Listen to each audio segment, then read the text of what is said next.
Les gars, on est de retour pour une nouvelle vidéo. Dans la vidéo précédente, je vous ai dit qu'on allait parler des decks temps passé, mais très honnêtement, j'ai rien trouvé de très intéressant, de très pertinent sur le sujet, donc j'ai préféré le mettre de côté pour le moment. Dans tout le cas, le jeudi 21 mars, on a l'extension et la rotation qui arrivent sur le jeu live. On va pouvoir mettre de côté la théorie pour vraiment passer à la pratique. En attendant, je vous propose une review de Twilight Masquerade. On va pas regarder toutes les cartes, on va s'attarder sur certains qui ont des talents intéressants, les ex, les futurs, les passés, les dresseurs et les objets. Et le premier Pokémon futur, c'est Feuille de Fer, qui pour une attaque va récupérer 2 Pokémon de ton cimetière à ta main, et pour 3 énergies dont une plante, tu vas taper à 100, et si un de tes Pokémon a été mis KO, tu tapes à 60 de plus. Euh, Pourquoi pas, mais en fait, je connais déjà des Pokémon qui tapent à 160, sans condition, et pour 3 énergies. En l'occurrence, le Miraidon temps futur dont on a parlé dans la vidéo précédente. Et ce qui me gêne encore plus, c'est que ça fait 160 x 2, 320, tu vas même pas chercher Dracofeu, et actuellement, tout ce qu'on demande aux Pokémon plantes, c'est d'aller tuer ce Dracofeu. Le premier Pokémon X, je ne vais pas prononcer son nom, au risque de me tromper, mais sa première attaque pour une énergie incolore, tu vas, pour chaque énergie plante dans ton cimetière, tu vas placer 2 marqueurs de dégâts sur un Pokémon et tu vas les remélanger dans ton deck. Ok, donc déjà, ce qui est dommage, c'est que tu peux pas split les marqueurs de dégâts, donc c'est que sur un seul Pokémon, ok. Et j'ai l'impression aussi que t'as pas le choix. Si tu as 10 énergies plantes, tu es obligé de renvoyer les 10 énergies plantes. Donc c'est vraiment une attaque one-shot qui sera difficilement répétable. La deuxième attaque, 120 dégâts, soigne de 30 vos Pokémon. Bon, cette attaque-là est plutôt anecdotique, je trouve. 120, c'est pas intéressant. Surtout que pour un Pokémon, c'est une évolution et c'est un X, il a 240 PV. Pas convaincu. Masque Ogerpon, le masque plante, parcelle. Pour une énergie, tu vas chercher 2 énergies de ton deck et tu les ajoutes à ta main. En fait, on a un objet qui s'appelle les tambours de je sais plus quoi, qui fait pareil en défaussant une carte, donc c'est bien meilleur. Et pour 2 énergies non, pour 2 énergies dans une plante, tu tapes à 20 et 20 dégâts supplémentaires pour chaque Pokémon de banc. Donc tu vas monter un maximum 120 pour 2 énergies. Ok, why not? Why not, why not? Mais est-ce que j'ai envie de jouer ça? Je sais pas. Le même masque mais en X. Et là, il a une capacité. Une fois pendant votre tour, vous pouvez attacher une carte énergie plante de base de ta main à ce Pokémon et tu pioches une carte. Ça, j'aime bien. Et là, je fais appel à vous, les gars, parce que je ne connais pas de dresseur, de Pokémon ou d'objets qui permettent d'installer très rapidement des énergies sur les Pokémon plantes. Si vous en avez, balancez-le en commentaire. Bon, on a maintenant ce Pokémon, mais il le fait une fois et pour une seule énergie. Et son attaque, elle demande 3 énergies plantes. Donc je suis en train de me dire que en un seul tour, il ne pourra pas se setup lui-même. C'est un petit peu dommage. Et l'attaque, tu tapes à 30 de dégâts et 30 de plus pour chaque énergie sur les Pokémon actifs. Ok, donc tu vas taper un minimum 120. Si tu joues contre Dracofeu, tu tapes Dracofeu, tu vas taper donc 120, tu vas taper à 180, tu vas aller le one-shot, plutôt cool. C'est ce qu'on demande aux Pokémon plantes. Par contre, contre les autres decks, je suis pas convaincu. Giratina, en fait, il va bannir ses énergies.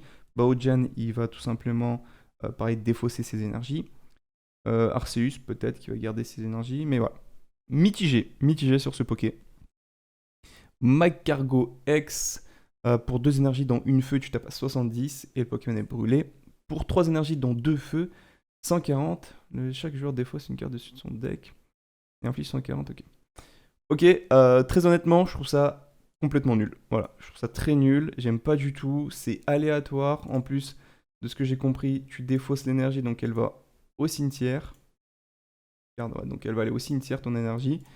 Euh, c'est aléatoire. Pour taper fort, ça demande une autre carte, donc ça demande un 2 cartes combo. Pour un Pokémon X évolutif, je trouve ça très très faible. Qu'est-ce qu'on a? Le masque feu. Foyer courroucé, 20 dégâts. Cette attaque 20 dégâts pour chaque marqueur de dégâts sur ce Pokémon. Euh, à voir, mais en soi, il a que 220 PV, donc il a de fortes chances de se faire one-shot tout simplement. Dynamic Blaze, 140. Si ce Pokémon adversaire est un Pokémon évolutif, cette attaque 140 de dégâts supplémentaires et défausser toutes les énergies de ce Pokémon. Alors, jusque-là, je me disais, ok, même si ça coûte 3 énergies feu et on sait que les énergies feu, bah, c'est pas si facile à installer. Jusqu'à là, je me disais, putain, c'est cool, ça va chercher énormément de Pokémon évolutifs. Par contre, la dernière partie où tu vas devoir défausser toutes les énergies, c'est-à-dire qu'au tour d'après, ce Pokémon-là, il n'attaquera plus. Ça, c'est un peu dommage. Qu'est-ce qu'on a? Le premier Pokémon temps passé, 20 dégâts et soigne ce Pokémon de 20 anecdotique.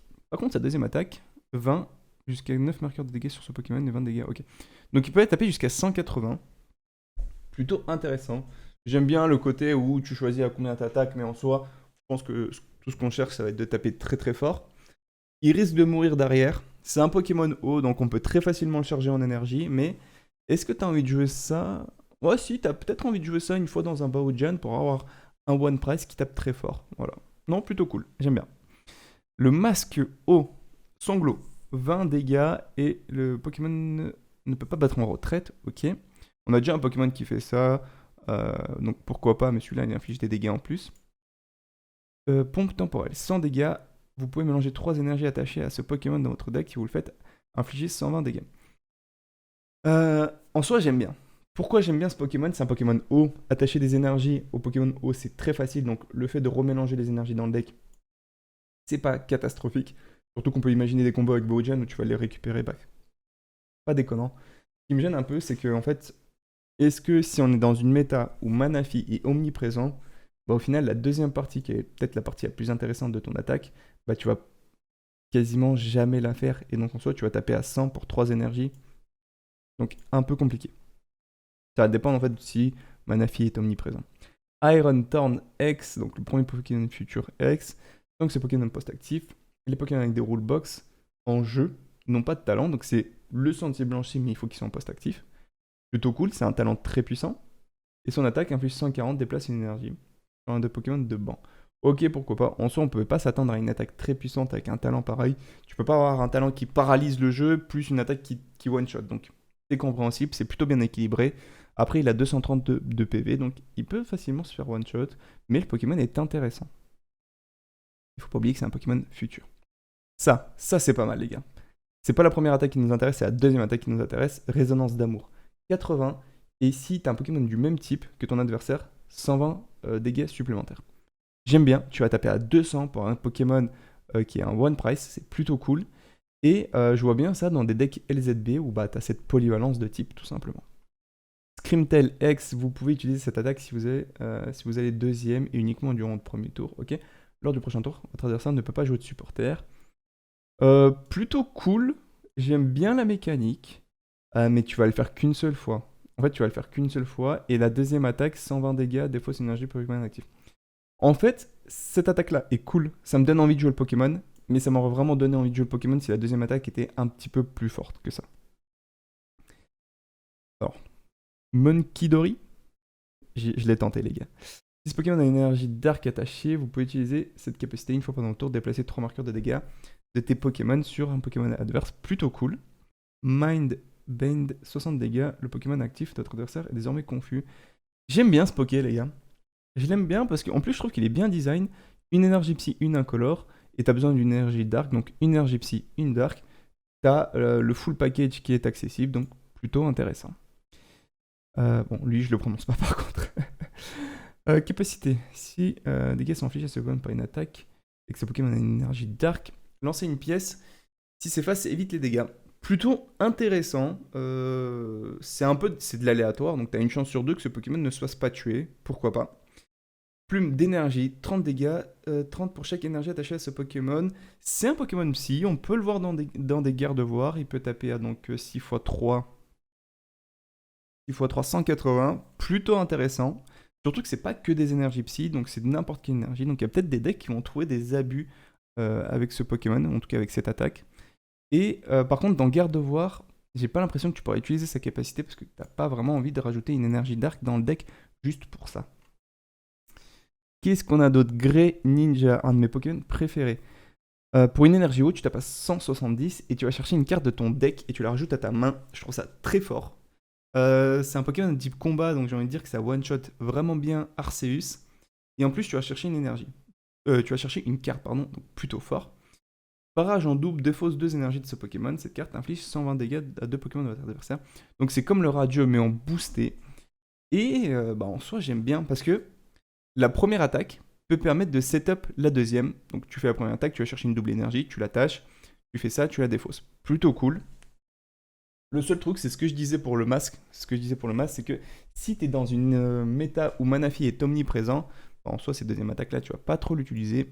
Même si maintenant, avec les nouveaux spec, les boss orders, tu peux enlever l'effet de Manafi, ça va demander quelques setups. Mais en soi, tu as une première attaque qui te permet de chercher les cartes qui vont te permettre d'enlever l'effet de Manafi, donc plutôt intéressant. Ce Pokémon-là, je veux juste en parler très rapidement pour 2 énergies combat, tu tapes à 50, et si t'as plus de cartes récompenses que ton adversaire, tu tapes 90 de plus. Ça fait 140, et juste pour revenir sur ce côté Arceus, 140 x 2, tu one-shot Arceus pour un Pokémon One Price à 2 énergies combat, plutôt intéressant. Le Tinglu, pour une énergie combat, si un stade est en jeu, cette carte inflige 30 dégâts à chacun des Pokémon de bande de votre adversaire. Ensuite, défausse le stade. J'aime beaucoup, c'est très fort. C'est trop fort, c'est cool. C'est vraiment cool. Marteau, pour 3 énergies, tape à 110. Donc, même si t'as tapé avant, donc t'es à 140, plutôt pas mal. Surtout les 30 à tous les Pokémon, ça peut créer des trucs si derrière t'arrives à jouer avec des marqueurs. J'aime bien, j'aime plutôt bien. Pareil, je prononce pas. Capacité, pouvoir d'adrénaline. Ce Pokémon a une Dark Energy, je sais pas ce qu'ils ont avec les Dark Energy.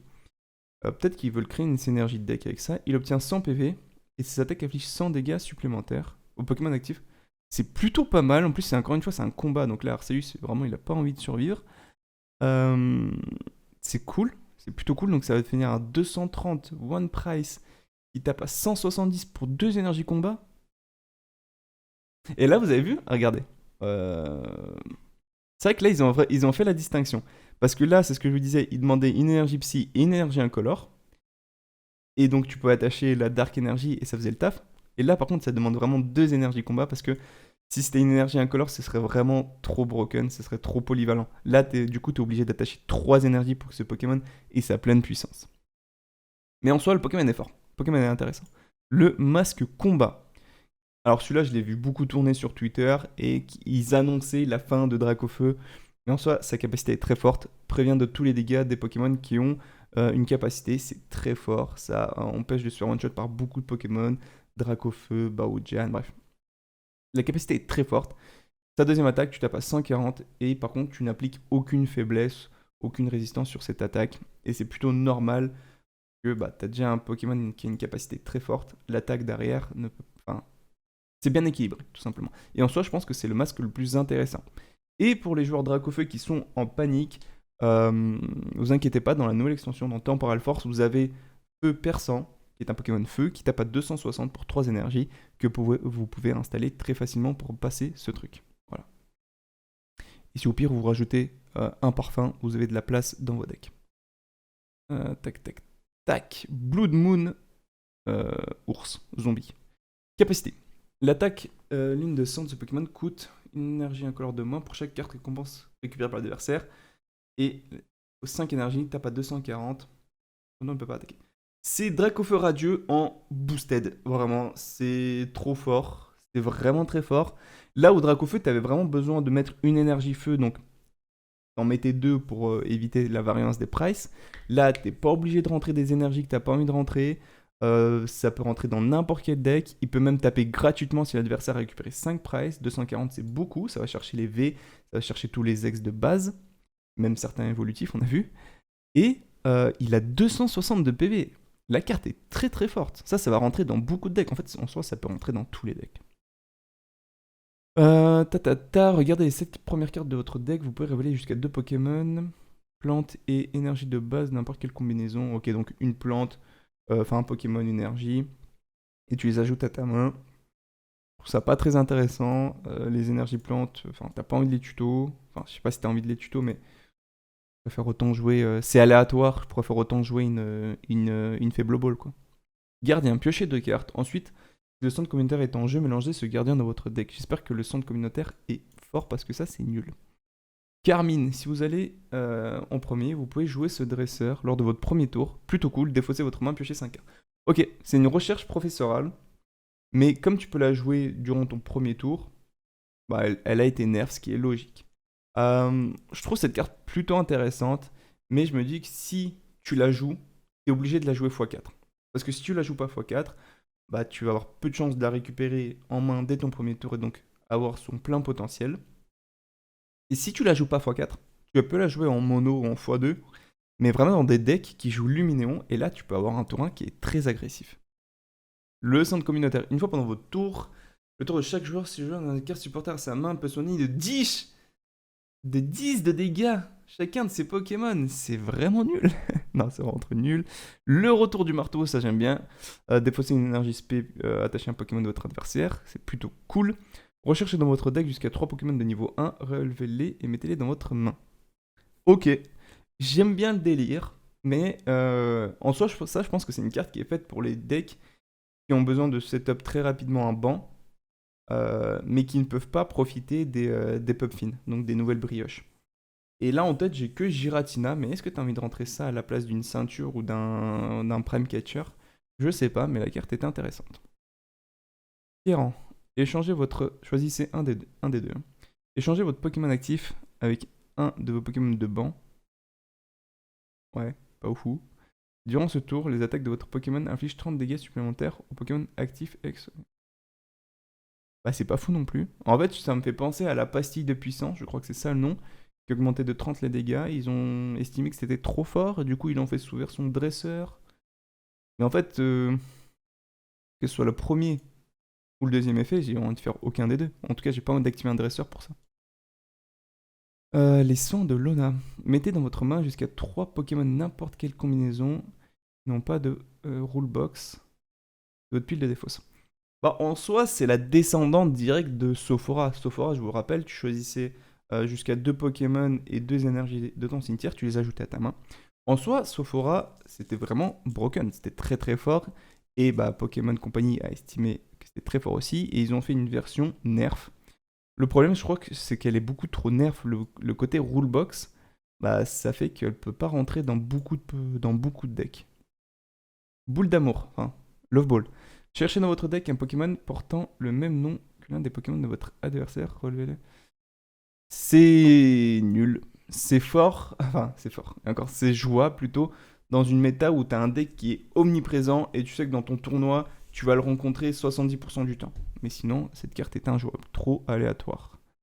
Le casque chance, c'est un reprint. Les masques. Choisissez un Pokémon de votre pile de défausse qui a Ogerpon dans son nom.